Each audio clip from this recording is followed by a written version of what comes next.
આજે તો ગયો ગોળા ખાવા માટે ને ગોળાનું બિલ એટલું બધું મોટું ફાટશે અમને ખબર પણ નહોતી.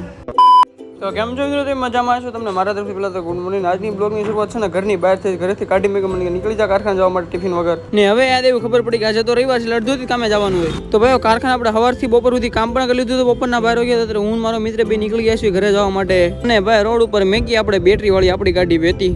ઘરે મસ્ત મજાનો રસ ને રોટલી દાવી કાઢી. રસ રોટલી ખાઈને હતા ભાઈને ખબર પડી ગઈ મારા પેટ ઉપરથી હાલવા મળ્યો, પાછો ફોન ઉપર હાલી ગયો. ગરમી એટલી હતી ને વાત પૂછવામાં મારે અત્યારે પાછું ફરીવાર નાવું પડેલું. નાઈન બેન પાછા થોડા ઘણા રેડી થઈ ગયા. રસ ખાઈને પણ આપણે હક નથી. દુકાનમાં આવ્યા, દુકાનમાં મોટા ફ્રીજમાં હાથ નાખી સુધી ગુલ્ફી પકડીને એવો બહાર. એટલે કોઈને ખબર હોય, તમને ખબર છે આપણે શું કરવાનું હોય એમ. ગુલ્ફીની પણ બોલાવી ફૂલ ધબધબાટી. ગરમી એટલી છે ને વાત પૂછવામાં તમારે ના છે કે થોડું કમેન્ટમાં કહી દીજો. હવે થોડુંક બરોબર થયું લાગે છે. ભાઈ થોડાક છે ને આરામમાં હોય ગયા ને આરામમાં જઈને આરવાર મેં કીધું છે ને સપનામાં સ્કોપિયો હાકી નાખું.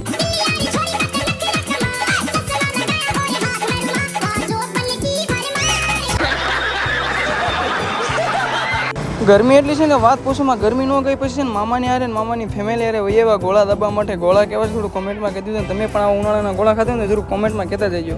તો ભાઈ આ બ્લોગ હું આયન કરું છું. મળશું કે આવનો બ્લોગમાં ત્યાં સુધી ટાટા બાય બાય. ચેનલ ઉપર નવા ચેનલને જરૂર સબસ્ક્રાઈબ કરતા જજો.